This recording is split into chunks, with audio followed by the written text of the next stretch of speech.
Bismillahirrahmanirrahim. Assalamualaikum warahmatullahi wabarakatuh. Bersua dalam berita perdana malam ini, saya Hussein Ismail. Dan saya Nabila Hafizah Zainal Arifin. Berita-berita utama malam ini.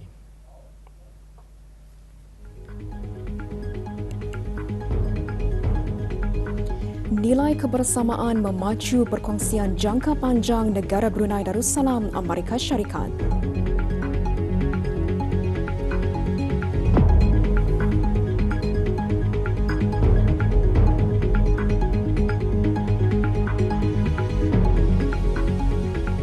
Penanaman hutan bakau langkah penting dalam melindungi alam sekitar dan mengembangkan kedaya tahanan.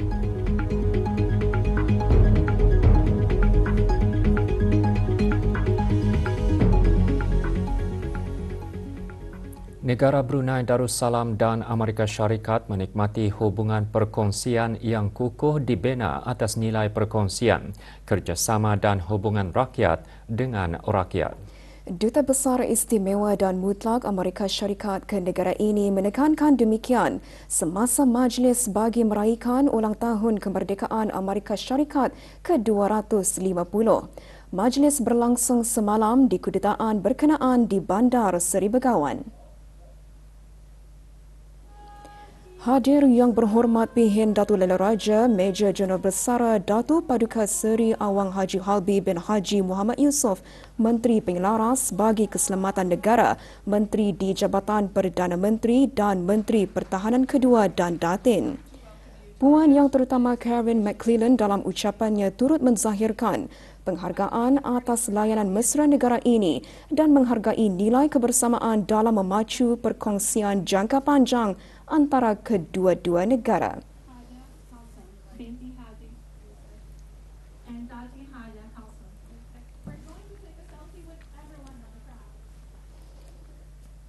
Pelancaran projek perintis pemulihan hutan bakau, projek Karbon Akar menandakan langkah penting ke hadapan dalam memperkukuh perlindungan alam sekitar dan memajukan matlamat kelestarian. Penanaman hutan bakau memainkan peranan penting dalam melindungi pantai semula jadi dan penyerapan karbon. Pelancaran projek berkenaan berlangsung petang tadi di Pantai Serasa. Projek direka untuk membantu syarikat-syarikat mengukur pelepasan gas rumah hijau dan mengambil tindakan iklim dengan menyokong pemulihan bakau. Pelancarannya disempurnakan oleh Yang Berhormat Datuk Seri Setia Dr. Awang Haji Abdul Manaf bin Haji Metusin, Menteri Penyelaras bagi Dasar-Dasar Ekonomi dan Menteri Ekonomi, Perdagangan dan Industri. Acara mengumpulkan agensi kerajaan, rakan industri, rakan teknologi, ahli komuniti, belia, sukarelawan dan pihak berkepentingan pemeliharaan untuk menyokong projek pemulihan bakau pertama di negara ini. Dianjurkan oleh Pony Foundation dengan sokongan Pony Group dan Astari, projek merupakan sebahagian daripada Minggu Lautan Brunei 2026 yang diadakan bersempena dengan persidangan dan pameran pertengahan tahun Brunei 2026.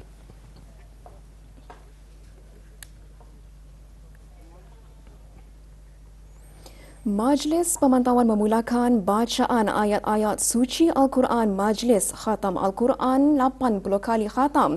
Ahli-ahli Majlis Perundingan Mukim dan Kampung dan penuntut-penuntut sekolah seluruh negara sempena sambutan perayaan ulang tahun Hari Keputeraan ke Bawah Duli Yang Maha Mulia ke-80 diadakan petang tadi di masjid-masjid terpilih di setiap daerah.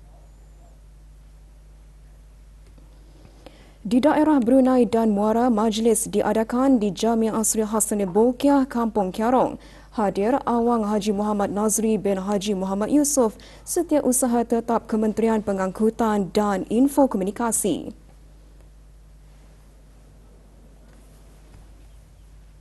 Bagi daerah Belait pula, majlis diadakan di Masjid Muhammad Jamalul Alam, Kuala Belait. Hadir Awang Abdul Walid bin Haji Matasan, Setiausaha Tetap Perbandaran dan Daerah Kementerian Hal Ehwal Dalam Negeri.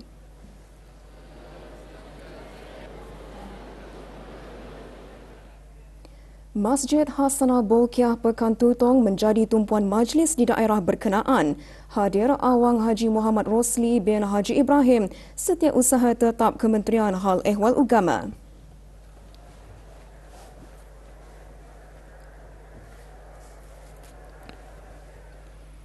Manakala di daerah Temburong, majlis berlangsung di Masjid Utama Muhammad Saleh, Pekan Bangar. Hadir Awang Ajman bin Haji Manudin, Setiausaha Tetap Urus Takbir Perkhidmatan Awam Jabatan Perdana Menteri.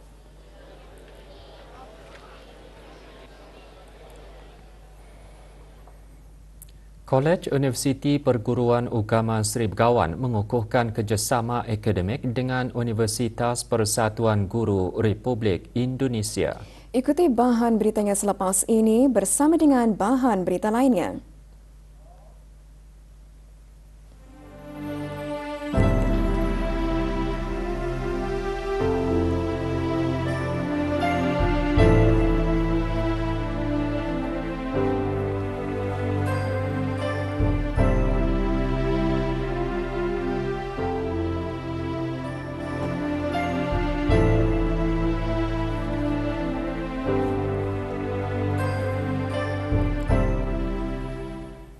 Seni bina sebagai medium pembentukan nilai kehidupan dan kepentingannya dalam Islam antara yang ditekankan semasa sesi panel kedua dan ketiga Simposium Seni Bina Islam 2026.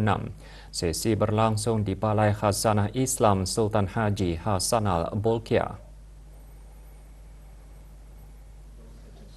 Hadir Awang Haji Syamsul bin Haji Omar, Timbalan Setiausaha Tetap Dasar dan Keagamaan Kementerian Hal Ehwal Agama. Sesi panel kedua bertemakan kelestarian sebagai amanah, membentuk semula kemampanan yang antara lain menyentuh seni bina bukan sahaja memenuhi keperluan teori politik dan moral, malahan berfungsi sebagai medium pembentukan nilai, kesejahteraan batin dan keharmonian kehidupan. Sementara itu, sesi panel ketiga mengetengahkan tajuk Ekspresi Terbina Kajian Kes Hidup Legasi.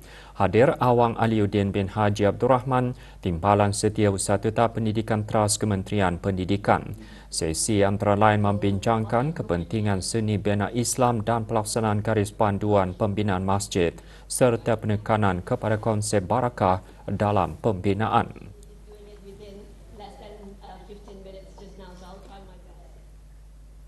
Sementara itu, petang tadi, Majlis Penutupan Simposium Seni Bina Islam membentangkan resolusi Simposium Seni Bina Islam 2026. Acara berlangsung di Dewan Auditorium Balai Khazanah Islam Sultan Haji Hasanah Bolkiah. Hadir Dayang Hajah Nur Kamilah binti Haji Ismail, pemangku Timbalan Pengarah Balai Khazanah Islam Sultan Haji Hasanah Bolkiah selaku pemangku pengerusi bersama Simposium Seni Bina Islam 2026. Majlis turut diisikan dengan penyampaian sijil kepada 121 peserta simposium. Bertemakan barakah dalam bangunan, amalan seni bina dan kelestarian di negara Brunei Darussalam. Simposium merupakan sebahagian daripada pengisian persidangan dan pameran pertengahan tahun Brunei 2026.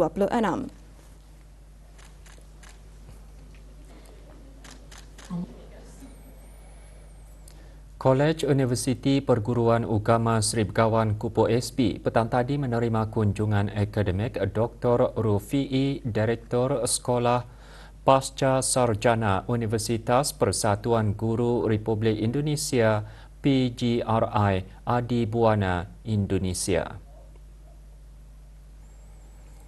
Rombongan dialu-alukan oleh Profesor Madya Dr. Abdul Nasir bin Haji Abdurrani, Rais Kupu SB.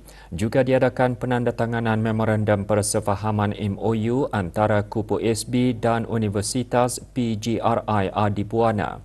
MOU tersebut diharap akan mengukuhkan lagi kerjasama akademik antara kedua-dua institusi dalam bidang pendidikan, penyelidikan dan pembangunan ilmu. Di samping itu, ia juga sebagai tata cara untuk berkongsi kepakaran, sumber dan amalan terbaik dalam pelbagai bidang yang mampu menyumbang kepada pembangunan ummah dan negara.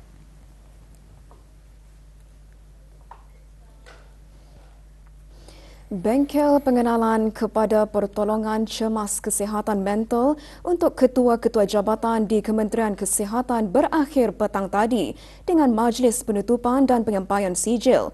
Majlis diadakan di sebuah hotel di Kadong. Penyampaian sijil disempurnakan oleh Pengeran Muhammad Khairuddin bin Pengeran Haji Yusof, Timbalan Setiausaha Tetap Dasar dan Pengurusan Kementerian Kesihatan. Bengkel diadakan bertujuan meningkatkan kepekaan, kesedaran dan kefahaman mengenai isu-isu kesihatan serta penyakit mental, khususnya dalam konteks tempat kerja. Disertai oleh 30 ketua jabatan, forum diadakan sempena sambutan Hari Kesihatan Sedunia bagi keselamatan dan kesihatan di tempat kerja peringkat Kementerian Kesihatan.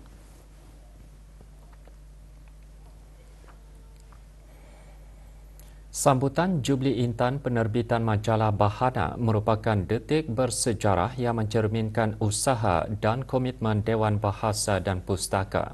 Sempena sambutan tersebut, pagi tadi diadakan majlis bacaan doa kesyukuran dan tahlil di Dewan Bahasa dan Pustaka Berakas. Hadir Awan Suib bin Haji Abdul Wahab, pemangku pengarah Dewan Bahasa dan Pustaka, melalui penerbitan majalah sastra dalam memartabatkan bahasa, sastra dan budaya bangsa. Sambutan tersebut menjadi wadah penting kepada penulis, pengkaji, penggiat dan juga pencinta sastra di negara ini.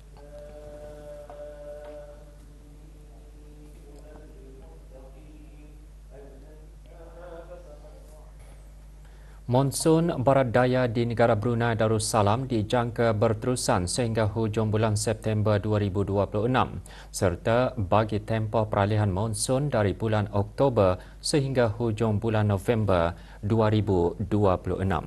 Semasa monsun barat daya, keadaan atmosfera negara cenderung untuk menjadi lebih stabil dengan pengurangan kejadian hujan berpetir setempat. Perkara tersebut antara yang dikongsikan semasa Taklimat Cuaca Kebangsaan kali ke-27 yang berlangsung di Jabatan Penerangan. Taklimat merupakan salah satu inisiatif berterusan Jabatan Kaji Cuaca dalam memupuk penglibatan pelbagai pihak, antaranya kumpulan tindakan awal dan keselamatan, syarikat-syarikat pembinaan, insurans, perusahaan kecil dan sederhana serta pihak media massa.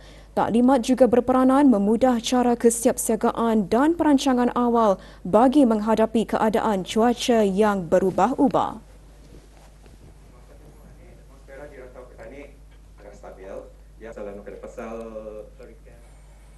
Dalam meningkatkan kesedaran, kefahaman dan tindakan ke arah pekerjaan yang inklusif dengan menumpukan kepada menyokong individu neurodivergent di tempat kerja, pagi tadi diadakan forum Bridging Employment with Able Mindset BEAM.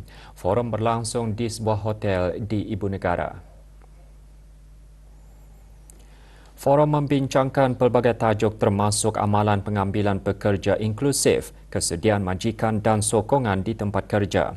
Sesi berkenaan diadakan bagi para majikan, organisasi, agensi kerajaan, NGO, rakan kongsi komuniti dan pihak berkepentingan untuk mengetahui lebih lanjut mengenai pekerjaan yang inklusif dan tempat kerja yang menyokong individu neurodivergent. Sesi menampilkan beberapa penceramah yang antara lain menyentuh mengenai perspektif berharga mengenai mewujudkan tempat kerja yang lebih inklusif dan mampan.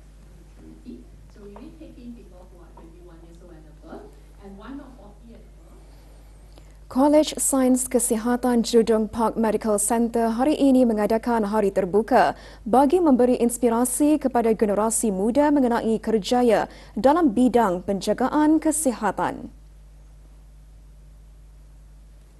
Semasa acara tersebut, para pengunjung berpeluang mengetahui lebih terperinci mengenai kerjaya tersebut serta menyertai beberapa aktiviti termasuk demonstrasi dan praktikal. Penganjuran acara tersebut dihasrat dapat memberi pendedahan kepada para pengunjung mengenai pelbagai peluang dalam kerjaya kejururawatan dan penjagaan kesihatan.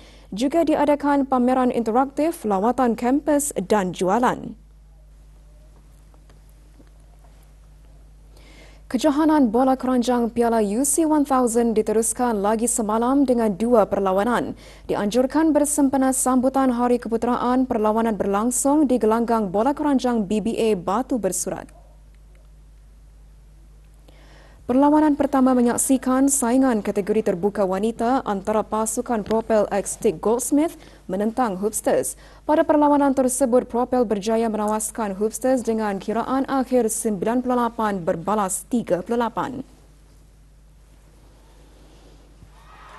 Perlawanan kedua pula menyaksikan saingan kategori belia bawah 18 tahun. Dalam perlawanan itu, pasukan Hana Boys menang mudah ke atas Face dengan kiraan 128 berbalas 37.